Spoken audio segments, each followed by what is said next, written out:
Samuel 3. We can go there and read for some few minutes. We can learn something new. And I was reading about the story of David.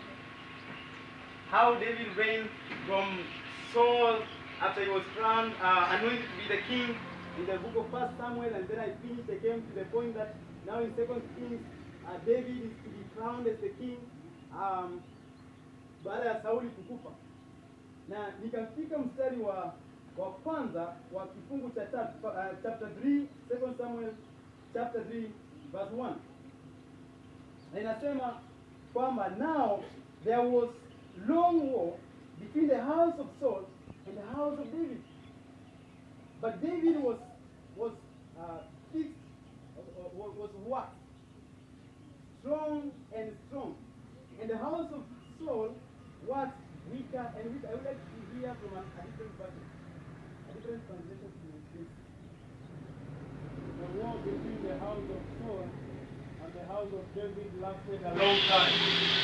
David grew stronger and stronger, while the house of Saul grew weaker and weaker. The war between the house of Saul and the house of David lasted a long time. Hallelujah. I forgot about it. I'm sorry. Thank you kwa kunikumbusha. Biblia inasema kwamba tumesoma kitabu cha Samueli wa pili 3 mstari wa kwanza. Na Biblia imetuambia kwamba kulikuwa na vita baina ya nyumba ya Sauli na baina ya nyumba ya Daudi. Na hizi vita viliendelea kwa muda mrefu sana. Na wakati nilipokuwa nasoma hiki kifungu ambacho kiko katika 2 Samuel,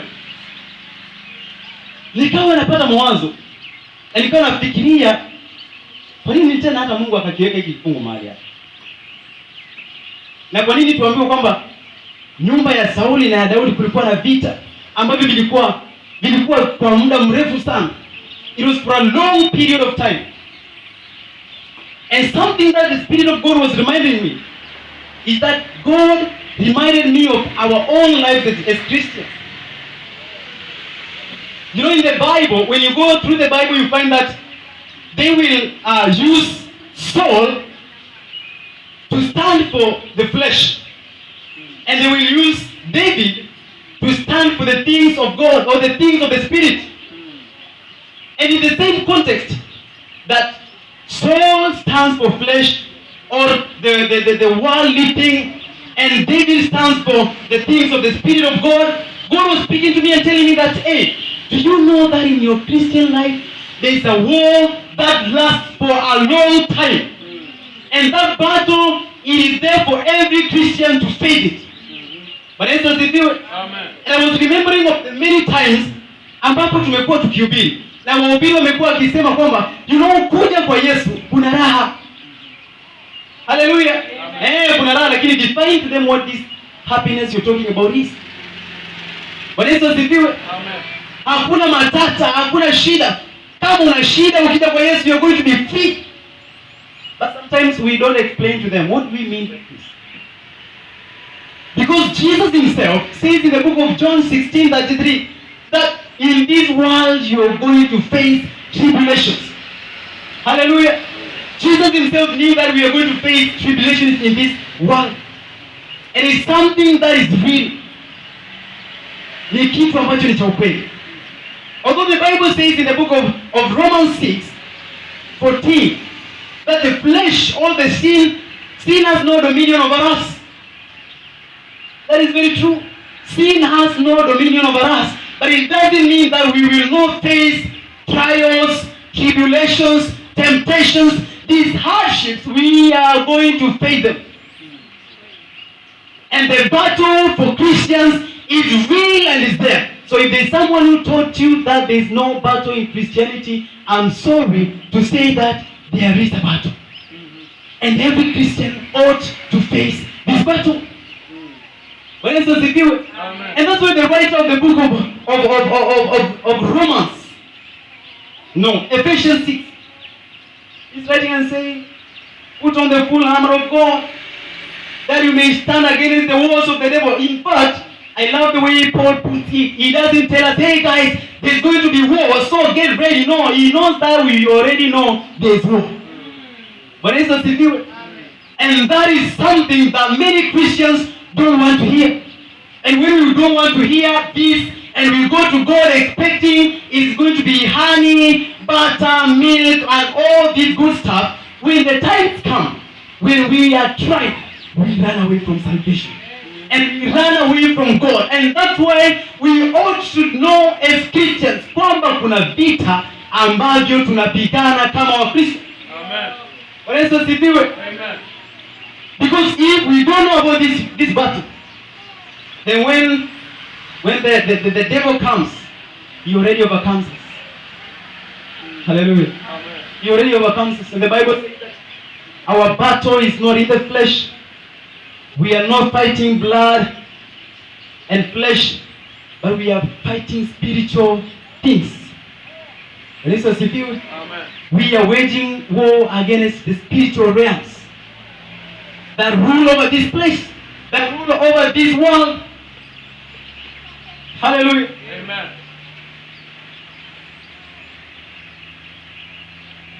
The Bible says that there was long war between the house of David and the house of Saul.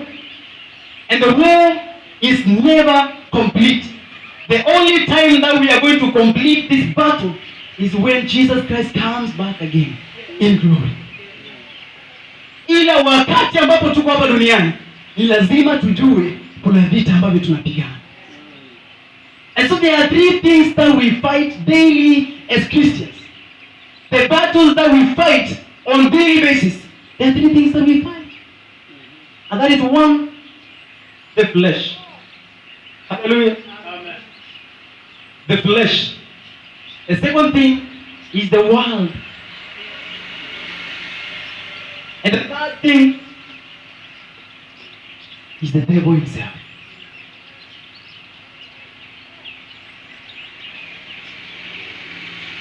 So we better be aware of the battles that we have, so that when the time comes, when we face the battles, we can win.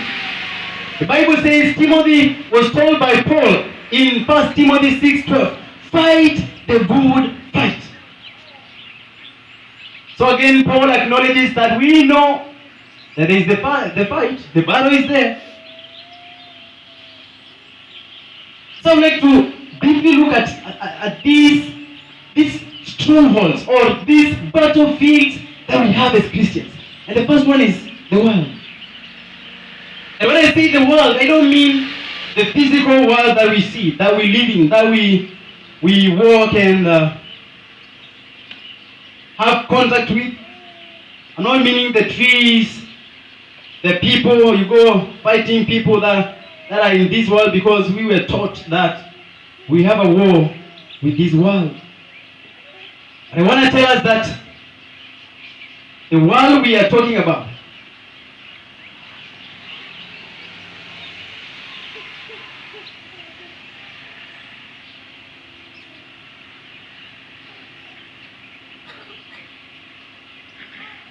is the orchestration of the devil to use what is here in the world, may it be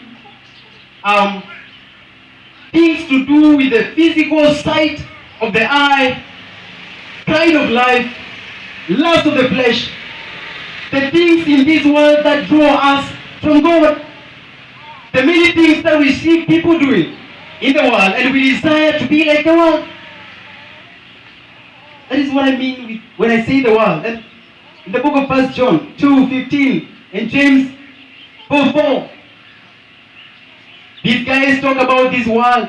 They talk about the world. That we don't get to be friends with the world, because friendship with the world is enmity with God. You check for a verse that I wanna quote.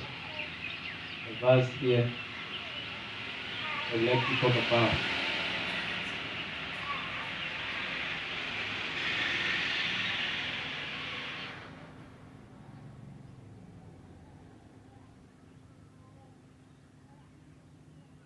As I said earlier, the Bible says in the book of John 16:33. Let me read. John 16:33. The Bible says this, that these things I have spoken unto you, that in me you might have peace. Because why? Because in the world you will have tribulations. But be of good cheer, because I have overcome the world.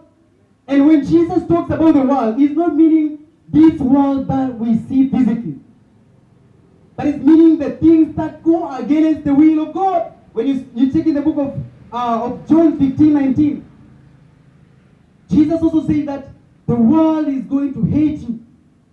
Why? Because you're not of this world. We are passers-by in the world. Ama sisi ni wapitaji tu katika dunia, na dunia itatuchukia. Hallelujah. Amen. But the good thing is that Jesus says that don't be troubled. I have overcome the world. Hallelujah. And so the same thing that Jesus says, that we have also overcome the world in the book of 1 John 5:4. We have also overcome the world. If Jesus is in us, then the victory that is in Jesus, the victory of the cross works in us, and we are already overcome us. We have overcome the world. And the Bible defines the world in the book of 1 John 1:16-17 as one, the lust of the flesh. Can we read that verse? 1 John chapters 1:16 and 17. The Bible says this. 16 and 17, that for all that is in the world, one, the lust of the flesh, the lust of the eyes, and the love, and the pride of life is not of the Father, but of this world. The Bible defines what Jesus means when he says that in the world we are going to have tribulations. And what is that which is contained in the world? It's the lust of the flesh. Tamaa ya mwili, ambayo every time we wage war against the flesh. Unajua kitu moja ni kwamba I was trying to think, ama nilikuwa najaribu kufikiria kwamba Wathesalonike wa pili chapter 5 yasema kwamba mwanadamu ana what we call spirit, the body, and the soul. And what happens is that the flesh or the body and the spirit are at war every time. And why are they fighting? Ama wanapigania nini? They are fighting for the soul. Because it's in the soul that you get to determine who you are or where you stand. Whether you stand in the side of the spirit or you stand in the side of the flesh. Ni pale katika the soul. And so every time there is a war between the soul and the flesh.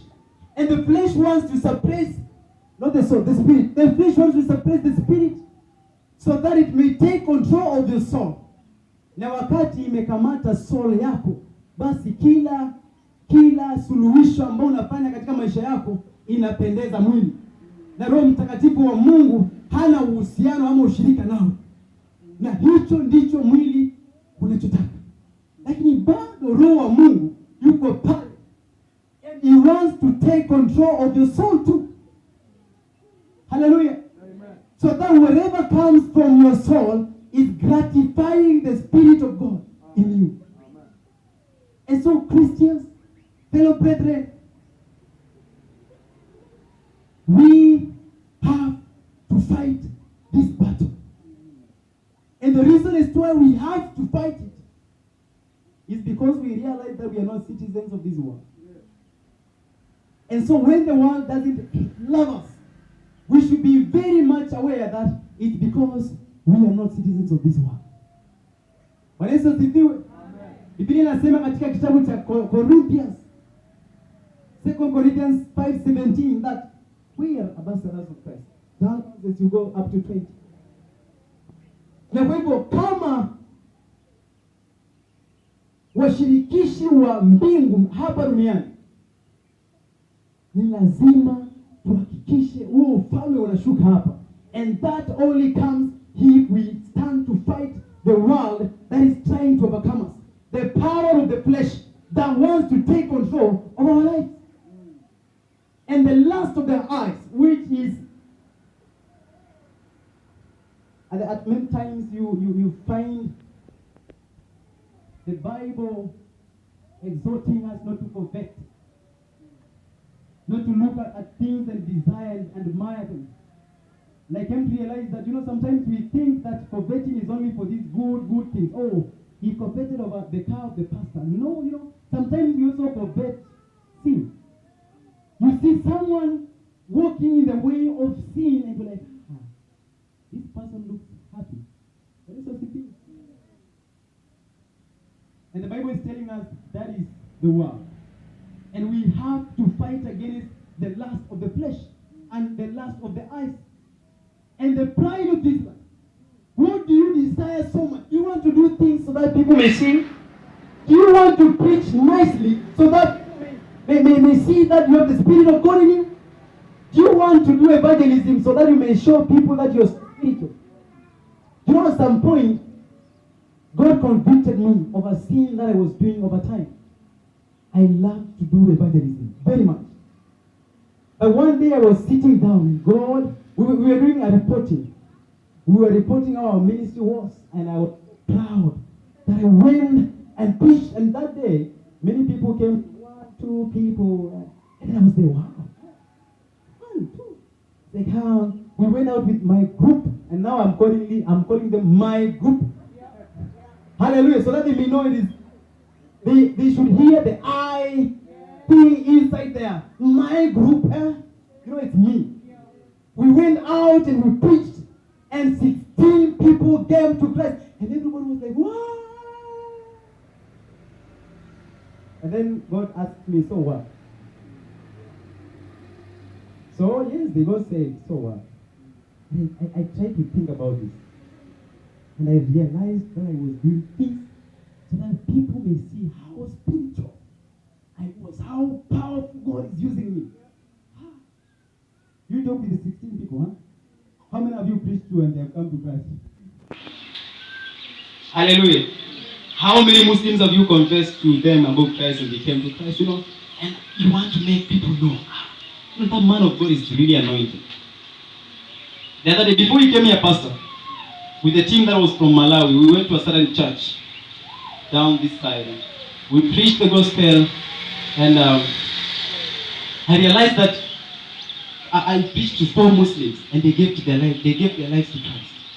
And so when we did reporting, the pastor comes and tells me, Steve, I like you to come back. I've seen that you have this grace for the Muslims. And then he goes there in front of everybody saying, Steve, he has the grace to preach to the Muslims, so we will need him to come back, even to help us in follow-ups. And I was like, no, I don't have anything. I didn't say that to him. I just kept quiet and I didn't go back there. Because now the devil is trying to ignite that pride in me to come up again. And I killed it. I nailed it on the cross. Brethren, I fall short of the glory of God every day, every time. I am a sinner like any other sinner that is out there. But Jesus' grace gives us this freedom. And so every time I like to go before God and I'm like, God, I'm sorry. I know I've done A, B, C, D. Sometimes I do things that I can even look and see. This is not to be done by a Christian. Some other times I sin and I don't even know. After time people come and tell me, Steve, you did this and this and this, and that was not right. You hurt me. Like, my God.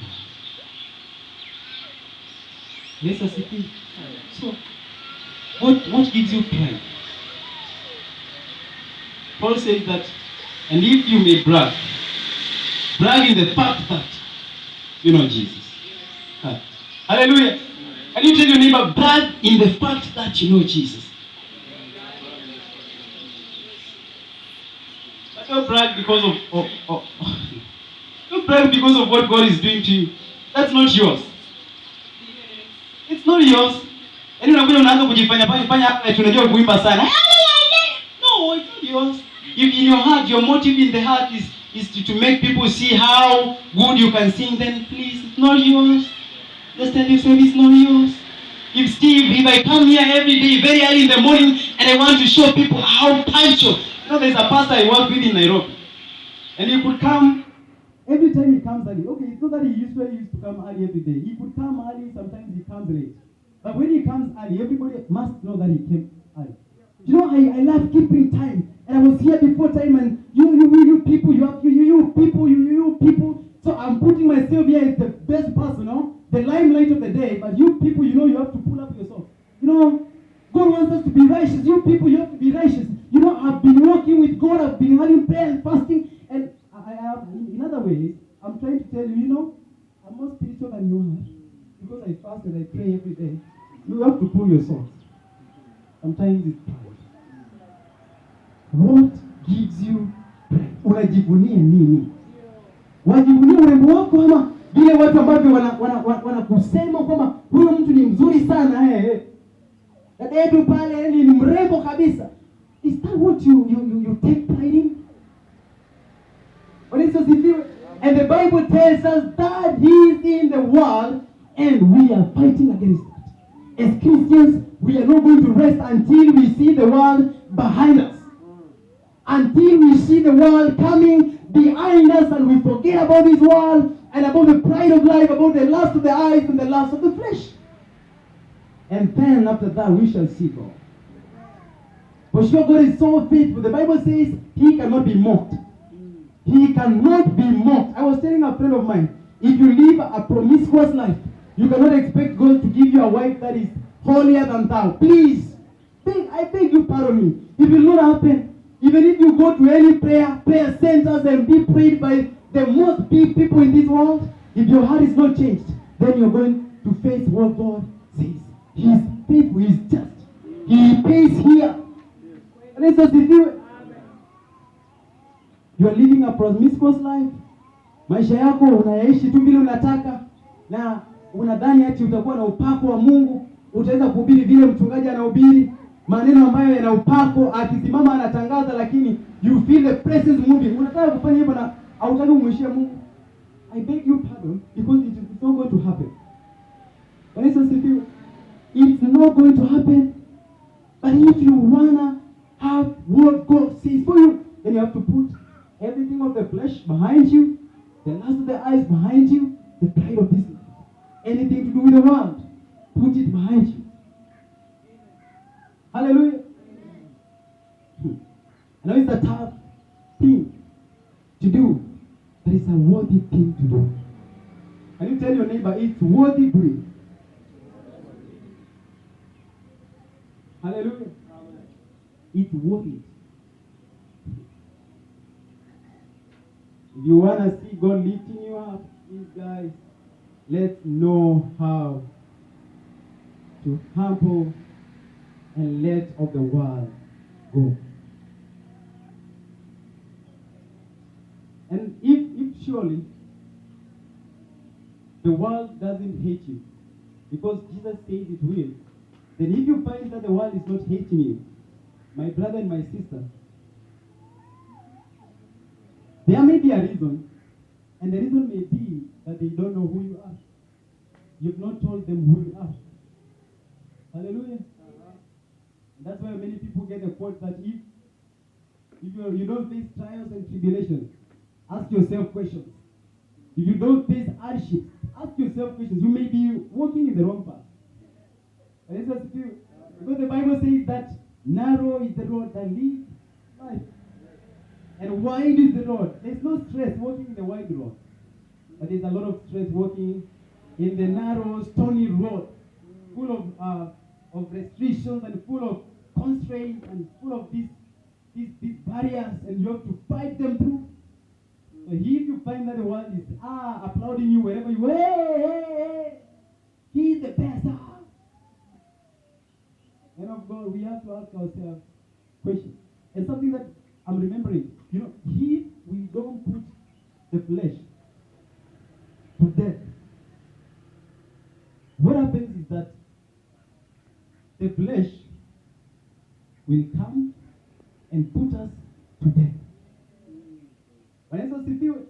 A story is given of Saul, King Saul. You remember King Saul?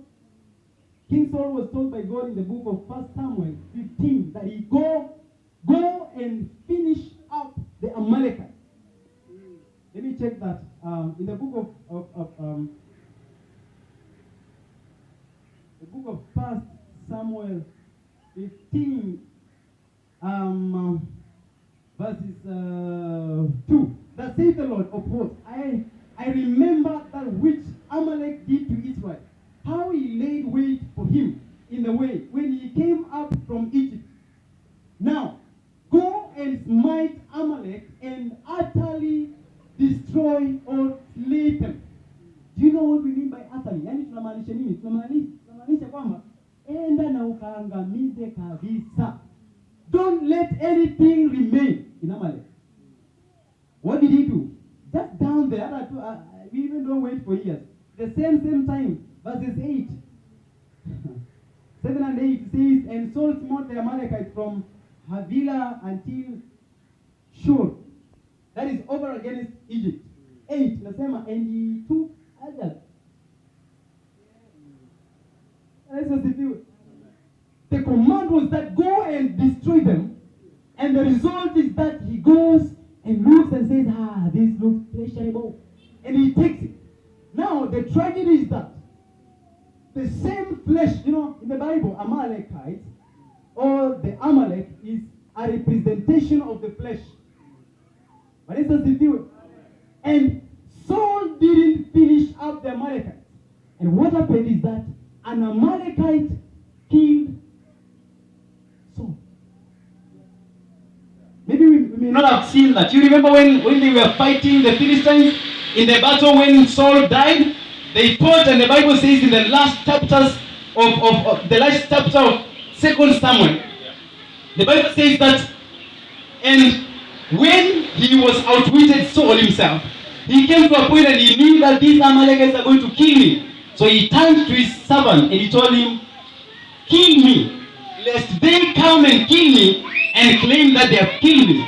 So akamuuliza kwamba amuue, lakini mfanyakazi wake manake alikuwa loyal, hakutaka kumuua, akakataa. So what Saul did is that Biblia inasema kwamba alichukua ulikuwa upanga wake kama nini, mkuki, na akalalia, akajibuga mwenyewe afu. But the thing happens that atuambiwa kwa let me read that. 1 Samuel, the last chapter, that is chapter 31 verses 4, says, then Saul said unto his armor-bearer, draw your sword and thrust through me therewith, lest these uncircumcised people thrust me through and abuse me. But his armor-bearer would not, for he was so afraid, he was very scared. Therefore Saul took a sword and fell down upon it, And when his armor-bearer saw that Saul was dead, he fled. You know what? Literally, the armor-bearer saw that this guy is dead because amejidunga, si? But we are not told that surely Saul died. And we came and confirmed that surely Saul was dead. But what happens is that in chapters 1 of 2 Samuel, chapter 1 of 2 Samuel, we find this funny story here. There's a guy who comes to tell David about the death of Jonathan and Saul. Na anakuja kumwambia Daudi vipi? Mstari wa 7, 2 Samuel chapter 1 verses 7 and 8. And when he looked behind him, he saw me. This is now the guy who is reporting about Saul. Let me begin from 6. And the young man told him and said, as I happened by chance upon Mount Gilboa, behold, Saul leaned upon his spear. Bwana Yesu asifiwe. Biblia aliangukia, anasema kwamba nilimpata akiwa amenyangukia hivyo hivyo, na kumbe hawakufa. And lo, the chariots and the horsemen followed hard after him. And when he looked behind him, he saw me and called unto me, and I answered, here I am. I answered, here I am. Verse 8. And he said unto me, who are you? And I answered him, I am an Amalekite. He said unto me again, stand, I pray thee, upon me and slay me. Simama na unidunge mimi mwenyewe, manake amina agush. And my life is not yet has not yet departed from me. This is now Saul himself confessing, bana nilijidunga lakini sijafa. Tafadhali naomba unidunge nife kabisa. Sasa niwe malize kabisa. So I stood, huyu jamaa ana confess, verse 10. So I stood upon him and slew him, because I was sure that he will not live after that he was fallen. And I took the crown that was upon his head and the bracelet and on his arm, and I brought them here to you.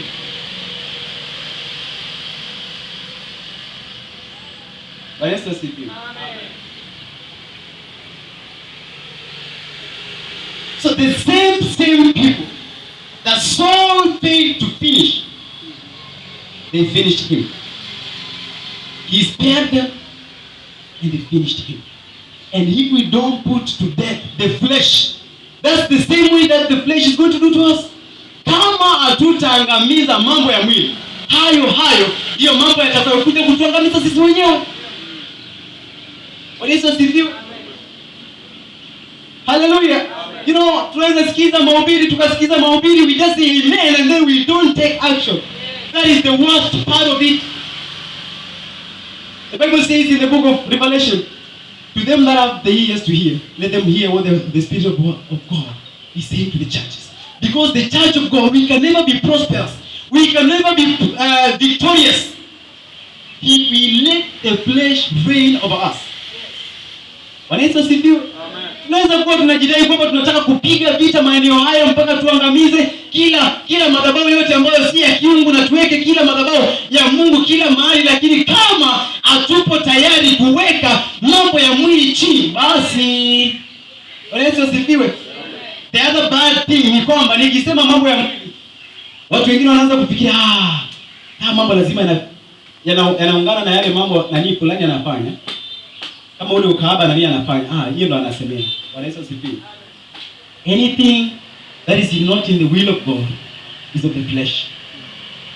Any decision that you make in your life that is not in the will of God is of the flesh. Hapo hakuna amen. Hamna shida. Hallelujah. Anything that is not in accordance to the will of God is definitely the flesh. And if we are not ready to put the flesh to death as a church, then the flesh is going to put us to death. Because of time, super fast, I'd like to go through the last part of our battle fronts. And this is the devil himself, Satan. We are fighting against one, the flesh. We are fighting against the world. We are fighting against the devil. And if we had a lot of time, we could have dug a little bit more about the flesh. Because that is where many Christians miss the mark. And that is where many of us Christians, we get to fail in our battles. Because we don't know how to fight the flesh.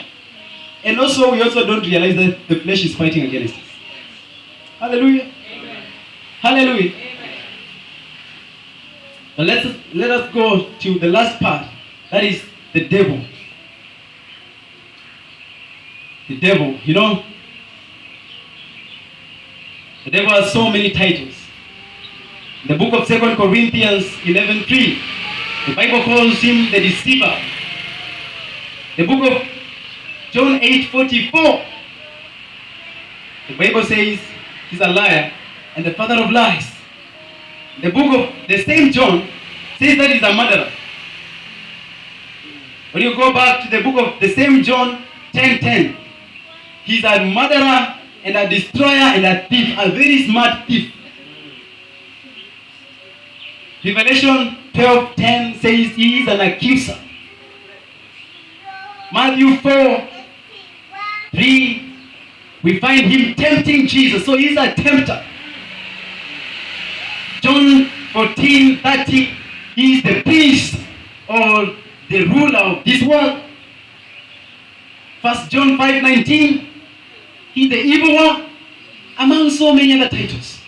And in these many offices, the devil is active even to date. But it's asifiwe. Even to this date, the devil is active, and the only thing that he wants to do is to take over the place of God in our lives. as much as we say we are saved. In fact, one thing is that when we get born again, ama tunapookoka, hatutoki katika vita. In fact, wakati hatujaokoka hakuna vita. Manake the devil has nothing to do with us. Sisi ni wake, so the only thing anafanya ni kutulinda. Anatuwekea tu fence. Anatulinda tusije yani tuko safe. Bado sifiwe. Yani haya mambo haya hatupatani nayo ili tuende kumtumikia zaidi yani. Anatukinga tusije tukajua ukweli, anatukinga na mambo mengi sana kweli. Na anatufunika. Inakuwa there is a veil between us and God. Because of the devil himself. Because we are saved. Now, one time I was asking myself, why is it that sinners go on sinning, but when a Christian does sin, one day it's going to be busted? The sinners can do it, but they avoid it. They will not be caught. You try. You know, you hear people, watu wanaiba mamilioni ya pesa hata kwa benki. Wewe jaribu, enda ujaribu. Wewe si Mkristo, enda ujaribu. Hata usiibe kwa benki. Just go and steal something a little from someone. You're going to be busted. I would hate that thing. Unaona, people don't know God. They go sleeping around anyhow they want. They do immorality the way they want. Hey, Christian, go try it. You will come here with a public opinion and a public testimony that I seen this. Some 3 months ago, I seen. But your friends, if you have people who are not born again, they will still be working right. But the devil himself is waging war against us daily, on daily basis. And that's why in the book of Ephesians, Paul tells us that we are not fighting physical things, we are fighting spiritual things. And so we have to put on the whole armor of God to fight against the devil. Hallelujah. Amen. I told you that the devil has offices, you know, and the devil is going to blackmail us, you know. The Bible says in the book of Revelation 2:9 that the devil has a synagogue of his own. We have churches, yes. We have synagogues, but still the devil has also a synagogue of Satan. Galatians 1:6. The devil has his own gospel. Amen. Corinthians, 2 Corinthians 11:14 and 15. The devil has his own ministers. We have the ministers of God. An example is here, pastor is here. The devil has his own ministers. 1 Timothy 4:1. The devil has his own doctrine. And the thing that really surprised me is in 1 Corinthians 10:21 that the devil also has his own communion service. And so we are going to be blackmailed very easily because it's going to take that what we think is godly and it's going to blackmail us with it, sugarcoat it, until we think like, this is good to do. You know, the Bible says that the devil comes as an angel of light.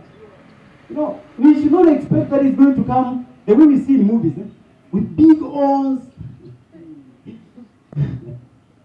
And this, you know, there's this fork.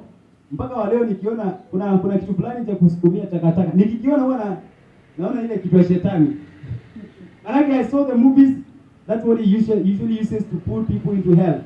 But as we don't expect that the devil is going to come with such kind of things. And this kind of a black, ugly being. No. He's going to come as an angel of light. 2 Corinthians 11. And it's going to entice you so sweetly that you are like, this thing seems to be nice. That's what And little before we realize of what is happening, then we find ourselves trapped by the words of devil. The Bible says in the book of 1 John, Peter 5, verses 7, 8, even 10, somewhere there, mostly verses 8, that the devil is rolling. He's roaming around and rolling like a lion, looking for someone to devour. So he's in a constant business, seeking for someone to finish. And so it's for us to be aware. It's for us to be on guard and know that Jesus won. As the Bible says in the book of Hebrews 2:14, that he has won. And also the same thing, we have overcome, because great is he who is in us and he who is in the world. We have already overcome the devil. And we should not be oblivious of the fact that the devil is presently working here and now. And so if we wanna fight and win this battle against the devil, then we have to do what Paul says, that put on the full armor of God, that you may stand against the works of the devil. You put on the helmet of salvation. Hallelujah. Put on the belt of truth. How many times do you like saying the truth? You know, I understand many of our ladies nowadays, they will not tell you their age. Many of them, hey, how old are you? Someone was telling us that some days ago, that you just ask someone, how old are you? I'm in the 20s. That's what they do. They just don't want to tell you that they are 29 years and they just one day to get 30. They just don't want to tell you that. I'm 30 years less one day. I'm in my 20s. Eh? In fact, in their heart, they just want you to feel that they are 20 or 21. Right? So, how many times do we feel comfortable saying the truth? At a certain time, I was in a car, and then this guy it was not even the car, the ferry there. I was in the ferry, and then someone is called. Niko hapa karibu kufika, niko hapa kwa mlango ya ofisi. Uko hapo? Ningoje kidogo. Yaani he was busted. Mbona niko hapa tu? Ningoje kidogo, niko hapa hivi ndio ninakuja. How many times are we ready to say the truth? And you'll find that even with us Christians, we are not ready to say the truth. The worst part of lying is that when you say a lie, then for you to be safer, not safe, safer, at least safer, lazima uongeze kwa uongo kingine, ka defend ule uongo wa kwanza. So the hierarchy goes uongo to uongo to uongo, and when you nurture sin, what does the Bible say in the book of James? What does it say? Can you just look into that? James, the book of James, I think 1. Is it James really? Yes, 1. Verse 13. Let no man say when he is tempted, I am tempted of the... Every man is tempted of... Yes, it's here. 14. But every man is tempted when he is drawn away of his own lust, enticement. Then when lust has conceived, it brings forth sin. And then the sin takes you to another level, which he calls death. So there are some people who walk in the dead. So that's a very dangerous place to be. So we have to put on the belt of truth around our waist. The breastplate of righteousness. Hallelujah. You know, the Spirit of God really rebuked me on something. I've been a good prayerful person sometimes. But there's something that I realized that most of the times I didn't pray for. The prayer that, God, I pray that you may make me holy as you are. I pray that you may make me righteous as you are. And it was the truth.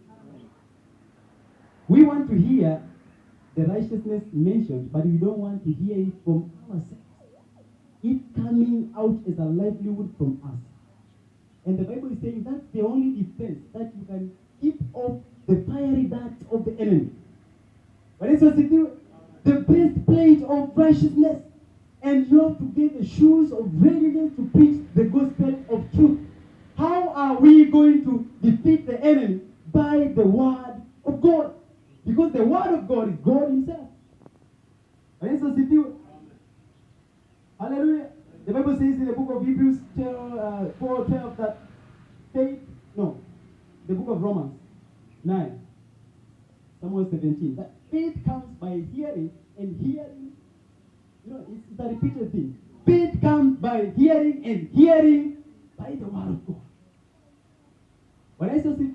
And if we want to win, then we must have the shoes of the readiness to preach the gospel of truth. Hallelujah. And after you have done all these things, you get the sword of the Spirit. Hallelujah. Which is now the word of God. All these other things were protective measures. But now we want to get ourselves to a point that we defend ourselves. Offensive means through the word of God. In the book of Matthew 4, what did Jesus do?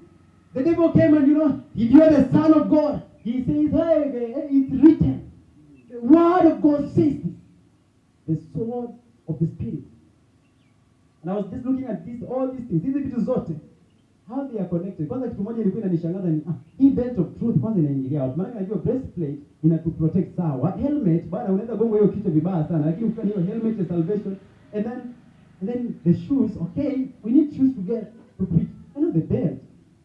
I was thinking, do you know how heavy are those clothes that people that soldiers wear? Yaani unaona KDF. Yaani nguo yenyewe plus mifuko yake inatosha yani kama kilo kadhaa yani basi. And so for them if they don't have a belt, the business that they are going to be doing is inaanguka. So that's the only thing that you are going to be focused. And most of us, if we don't have truth in ourselves, that's what we do every day, every time. Inaanguka. So someone is, how are they going to see me? What if I pray and fall down? What are they going to say about me? This is the thing. We are careful about ourselves. If we don't have that belt of truth, then that is the only business that we are going to be having in life. But I want to tell you, brethren, the only thing that we could do is to see what people are going to say about us.